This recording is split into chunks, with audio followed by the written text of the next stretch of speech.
হরিশ্চন্দ্রপুর উন্নয়ন সমিতির পক্ষ থেকে হরিশ্চন্দ্রপুর রেলওয়ে স্টেশনে পদাতিক এক্সপ্রেস ট্রেন থামানোর দাবি এবং স্টেশন কাউন্টার থেকে কুলিক এক্সপ্রেসের রিজার্ভেশন টিকিটের প্রাপ্যতা এবং অনলাইন সিস্টেমের জন্য ডেপুটেশন প্রদান করা হয়।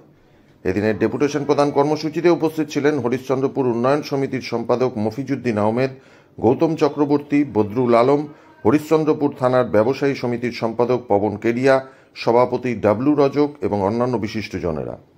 এদিন বিভিন্ন দাবি দাবা নিয়ে হরিশ্চন্দ্রপুর রেলওয়ে স্টেশন মাস্টারের হাতে ডেপুটেশন তুলে দেওয়া হয়।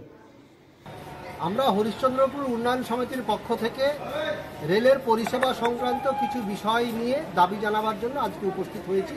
হরিশ্চন্দ্রপুর উন্নয়ন সমিতি এবং ব্যবসায়ী সমিতি এখানে অনেকেই উপস্থিত আছেন।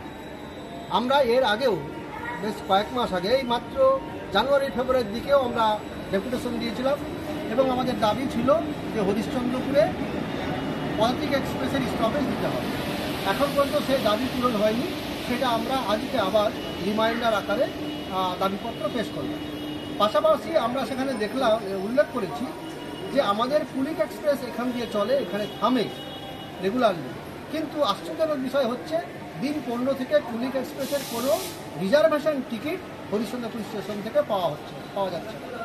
যারা প্যাসেঞ্জার আছেন তাদেরকে আশেপাশের হয়তো ভালুকা বা বারসই থেকে টিকিট কাটতে হচ্ছে, বেশি পয়সা। এমনকি হাওড়া থেকে আসার জন্য আমরা রিজার্ভেশন টিকিট কুলিকের পাচ্ছি না। দেখানো হচ্ছে যে কুলিকের স্টপেজ নেই, অথচ কুলিক প্রতিদিনই এখানে আসা যাওয়া করছে এবং আমাদের এখানে দাঁড়াচ্ছে। এছাড়াও আমরা একটা বিষয় লক্ষ্য করছি যে আমাদের এক্সপ্রেস ট্রেন তকমা দিয়ে লোকাল ট্রেন চালানো হচ্ছে, কিন্তু ভাড়া নেওয়া হচ্ছে এক্সপ্রেস ট্রেন। আমরা দাবি করছি যে সেটা এক্সপ্রেস ট্রেনের তকমা তুলে দিয়ে লোকাল ট্রেনের ভাড়া চালু করতে হবে অবিলম্বে। ব্যুরো রিপোর্ট, সংবাদ বাংলা টিভি।